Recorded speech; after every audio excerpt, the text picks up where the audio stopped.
Goeienaand allemaal.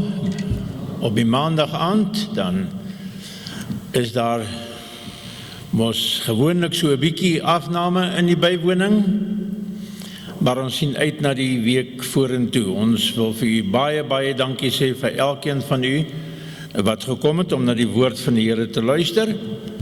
En ek glo die Here sal ook vanaand vir ons almal hartlik seën. Jy weet, baie keer dink 'n mens, dit is moeite, mens moet moeite doen om kerk toe te kom in die weeksaand, maar as ons kyk na die moeite wat die Here Jesus vir ons gedoen het, vir ons gesterf het, vir ons die prys betaal het, dan is daar nie iets groters wat ons kan doen as om ons alles vir die Here Jesus te gee nie. Kom ons sit net so, dan buig ons hoofde en dan open ons met gebed en dan gaan ek net so 3 afkondigingkies doen voor ons aangaan met die verrigtinge. Here, laat die woorde van my mond en die oordenking van my hart welbehaaglik wees voor u aangesig, o Here, my rots en my verlosser. Amen. Nou die gemeente nooi u uit om na afloop van die diens vanaand, die verrigtinge hier, 'n heerlike koppie sop saam met ons te kom geniet, saam met ons 'n broodjie saam met die sop. Dit is lekker warm, dit gaan ons bietjie hier binnekant warm maak vanaand, 'n bietjie saam gesels ook daar, bietjie kuier. U is baie welkom. Dan wil ek ook noem dat van môre aand en woensdag aand bring Dominee François van Sail vir ons die boodskap van die Here en ons sien ook uit baie daarna. Veral ek, Dominee, gee my so 'n bietjie 'n blaaskans. 'n Mens is maar 'n bietjie senuweeagtig, al maak nie saak wie jy is nie. As jy die woord van die Here moet bring, dan is daar so 'n bietjie butterflies hier op jou maag. En ek sê nie kon 'n storie vir iemand daar, is amper soos 'n bokser. Ek het al baie gehoor, as hulle sê 'n bokser in die kruit is, as hy in die kleedkamer is hy baie senuweeagtig. Maar as hy in die kruit kom en daai klok lui en hy moet begin, dan word hy kalm. Nou so ek hoop ek word 'n bietjie kalm sodra ons begin. Dan wil ek ook vir u net noem dat ons neem nie 'n kollekte op gedurende die Pinksterdienste nie, maar ons gaan wel donderdag aand, wanneer die gaskunstenaars hier optree, gaan ons 'n kollekte opneem en die kollekte gaan, die helfte van die kollekte gaan vir die jeug en die ander helfte van die kollekte gaan vir ons koskas. Nou donderdag aand tree Steven Sterling en Rian Walt tree hier op met lofprysingsdiens wat hulle vir ons gaan hou. En u is baie hartlik welkom om almal uit te nooi wat u ken. Dit is gratis. Daar is nie toegangsfooi wat u hoef te betaal nie, so daar is eintlik geen verskoning om na hierdie 2 manne te kan kom luister hoe hulle ook die Here gaan loof en prys en ons saam met hulle nie.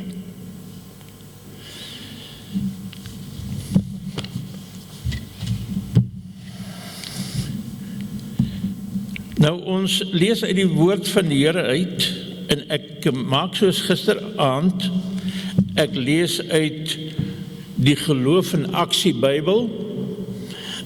En die rede hoekom ek uit hom uitlees is omdat die teks van oordenking wat ek oor praat vir my baie mooi hier in hierdie vertaling gegee word.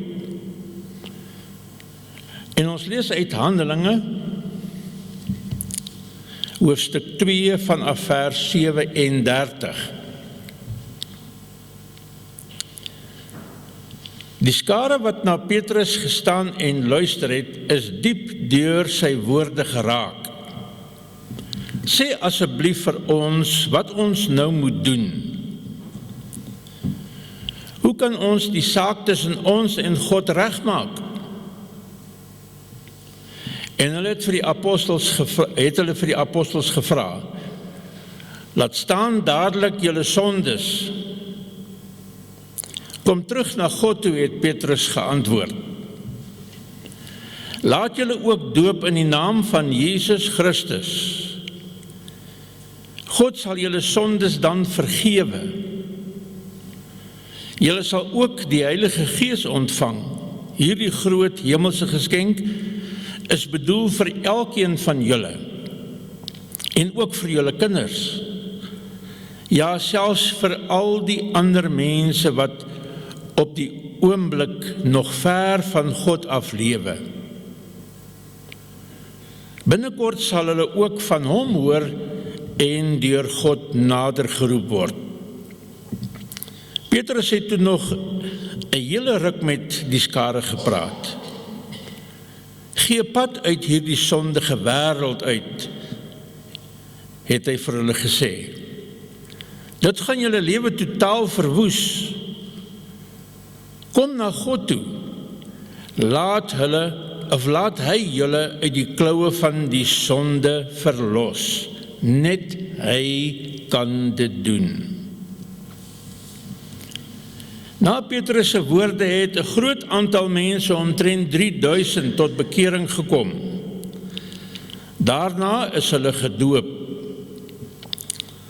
Van toe af het hierdie nuwe gelowiges gereeld bymekaar gekom om te hoor wat die apostels leer. Hulle het nou in 'n splinternuwe verhouding met God en met mekaar gestaan.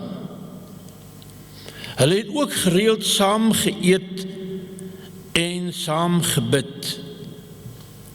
Die apostels het groot wonderwerke onder hulle gedoen. Al die gelowiges het groot eerbied vir God gehad. Hulle liefde vir hom en vir mekaar het hulle 'n hegte eenheid saamgesnoer. Daarom was hulle bereid om selfs hulle besittings met mekaar te deel. Hulle het alles verkoop wat hulle besit het en die geld vir die armes gegee. Dag na dag het hulle ook na die tempel toe gegaan om God daar te aanbid. Hulle het ook by verskillende huise saam geëet. Hierdie maaltye was glad nie uitspattig nie. Al die gelowiges was vol vreugde. Hulle het God heeltyd geprys, omdat hy so groot en goed is. En nou die teks van oordenking. Luister mooi wat sê hierdie teks. Die gelowiges se lewenstyl het die ander mense in Jerusalem aangegryp. Almal het daaroor gepraat. Daarom het daar elke dag baie mense tot geloof in Christus gekom. So hierdie ander mense, hierdie buitestanders, wat nie in 'n gemeente behoort het nie, wat nie gelowiges was nie, wat nie Christene was nie,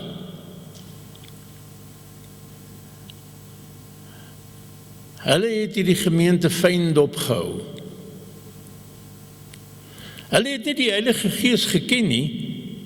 Hulle het nie geweet hoe die Heilige Gees van God werk nie, maar hulle het gesien dat God is werksaam onder hulle. Hier gebeur iets. En die tema van ons reeks, hierdie hele Pinkster, is die Heilige Gees en die kerk vandag. Maar die ondertema, die tema van hierdie boodskap wat ek vanaand vir u wil bring, wat 'n opvolg is van gisteraand se boodskap, is die vergelyking tussen die Jerusalem gemeente en die kerk vandag. Ek gaan kortliks opsom wat ek gisteraand gesê het ter inleiding, sodat u, wat miskien gisteraand nie was nie, beter sal verstaan. En die wat u was, u geheue net bietjie weer verfris.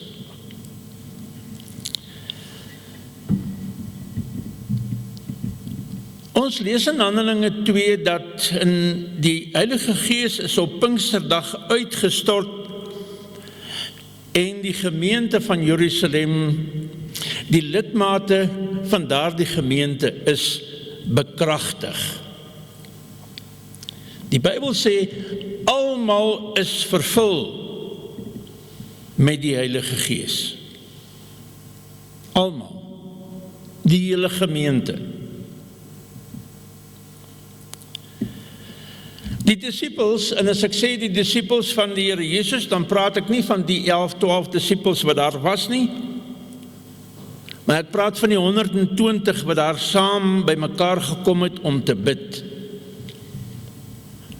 Daardie disippels het almal 'n gedaanteverwisseling ondergaan, toe die Heilige Gees op Pinksterdag uitgestort is. God het van daardie kragtelose skepsels, as ons maar dink aan Petrus, toe hy die diensmeisie verloon het voor die kruisiging van die Here Jesus, is by hierdie geleentheid omskep, ek kan byna sê, in 'n nuwe mens. Van 'n kragtelose skepsel het hy 'n onverskrokke getuie vir Jesus geword. Nie met 'n bang haar op sy kop nie. Dit kan ons in Handelinge sien, as ons deur Handelinge werk en deur Handelinge lees.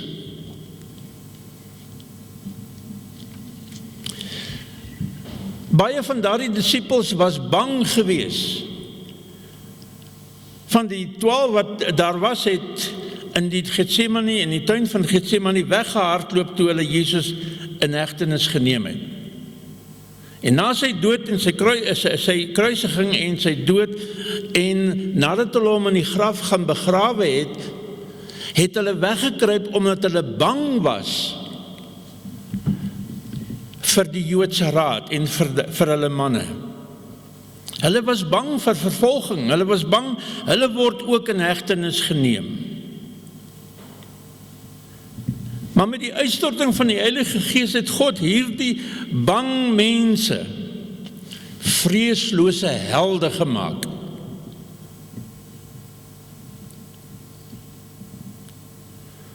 Dis 'n merkwaardige verandering wat daar in hulle lewe ingetree het. En God het hulle gebruik om die evangelie te verkondig. En op Pinksterdag alleen lees ons, daar het 3000 mense tot bekering gekom. Die dag voor Pinkster was die gemeente 120. Die dag na Pinkster was hulle 3120. Die werk van die Heilige Gees. Ons lees later het die gemeente aangegroei tot 5000.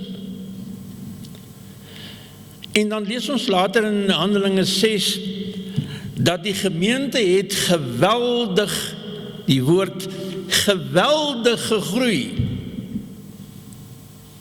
Daar was nie keer aan die groei van hierdie gemeente nie. Die disippels was vol van die Heilige Gees. Hulle was vervul met die Heilige Gees. En die Heilige Gees het hulle gebruik. En ons kan ook deur die hele Handelingeboek sien hoe die Heilige Gees hulle op 'n kragtige manier gebruik het vir die uitbreiding van sy koninkryk. Maar ons het ook gisteraand gesê dat ons wil graag na hierdie gemeente kyk, maar nie as 'n, kom ons sê, nie as ons vandag as 'n Christen nie. Ons wil graag deur die ander mense wat in Jerusalem gewoon het, die ongelowiges, ons wil deur hulle oë kyk. na Jerusalem gemeente. Wat hulle gesien het,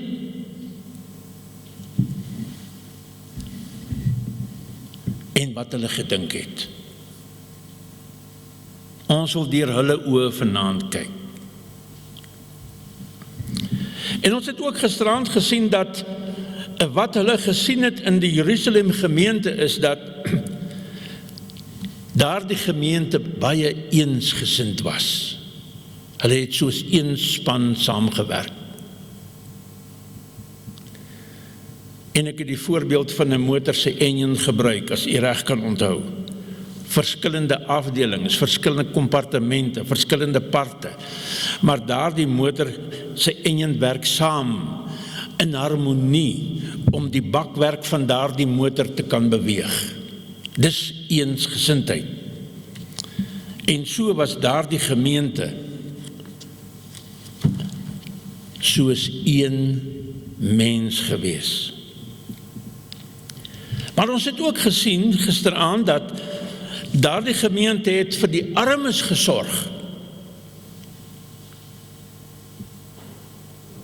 En dit is ons plig. En ek het gesê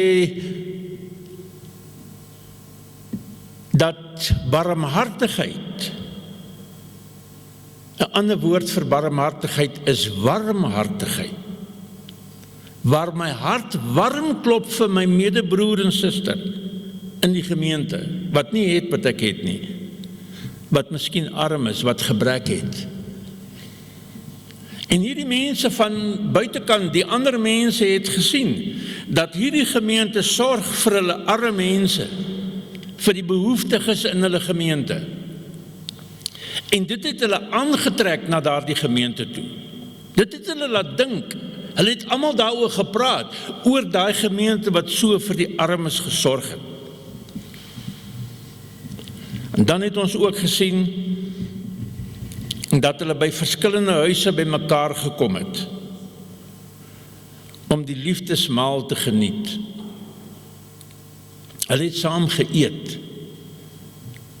Hulle het saam nagmaal ook gebruik, maar hulle het saam geëet ook. Eenvoudige ete. En dan by daardie geleentheid het hulle God geprys en hulle het gebid. Hulle het die Here se naam by daardie geleenthede groot gemaak.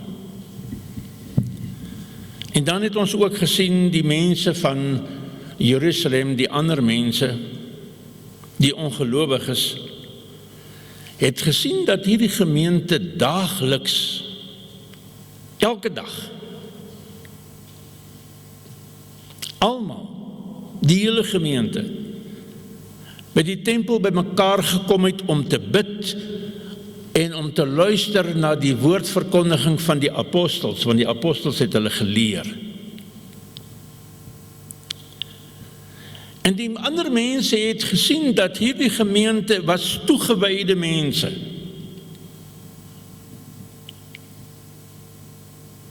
En dit het hulle aan die praat gesit. Dit het hulle na die gemeente toe getrek. Jy weet, daar word vandag se dag gesê, die mense lees nie meer hulle Bybel nie. Maar hulle lees God se kinders. En hoe belangrik is dit nie, dat ons as 'n gemeente so sal leef,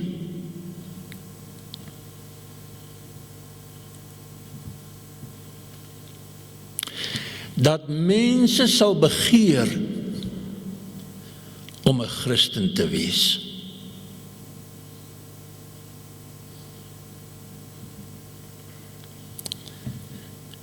Want as hy nie Christus in ons kan sien nie, kom wil hy 'n Christen wees. As daar nie 'n duidelike verskil tussen my en die ander mense is nie, hoekom wil hy soos ek wees? As hy nie Jesus in my kan sien nie. Maar vanaand gaan ons nou verder en ons sien die ander mense in Jerusalem het gesien dat die gemeente in Jerusalem was vol vreugde en blydskap. Vol vreugde en blydskap. Ek weet die lewe is nie maklik nie. En ek dink ons wat groot mense is, besef dit baie deeglik.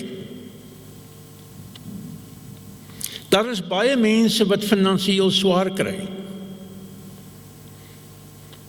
Daar is baie mense wat ly onder siekte.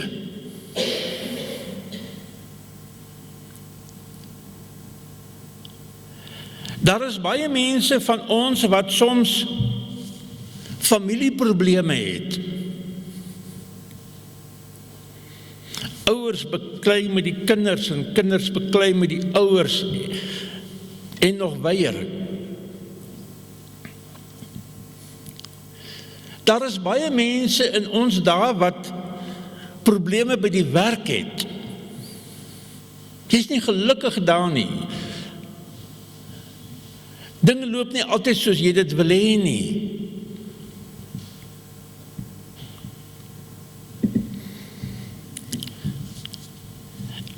En hierdie goed, wat baie keer so aan 'n mens snaag van al die kante af, kan maklik jou vreugde en jou blydskap wegvat. Dit kan jou selfs in 'n diepe depressie invat.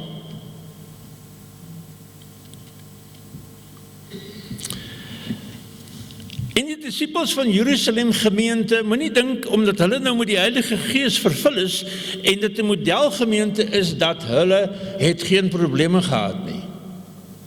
Dit moet u nie dink nie.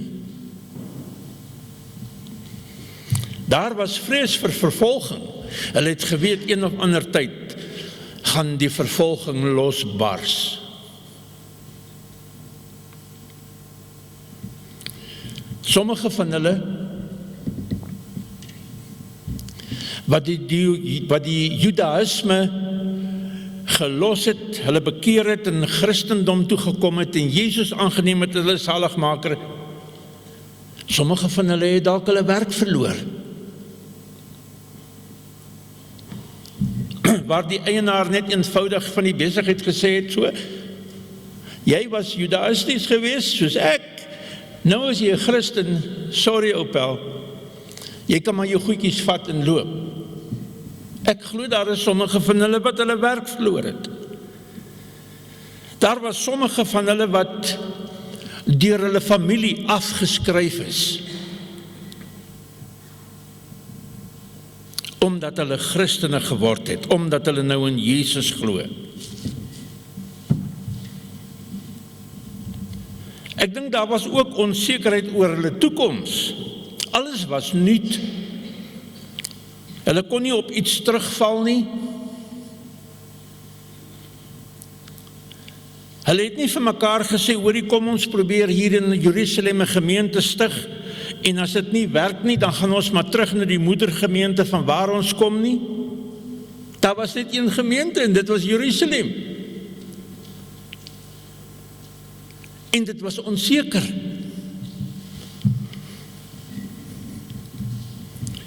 Maar nogtans ten spyte van al hierdie goed, al het hy sy werk verloor, al het sy familie hom uitgeskop, al gebeur wat, al hang daar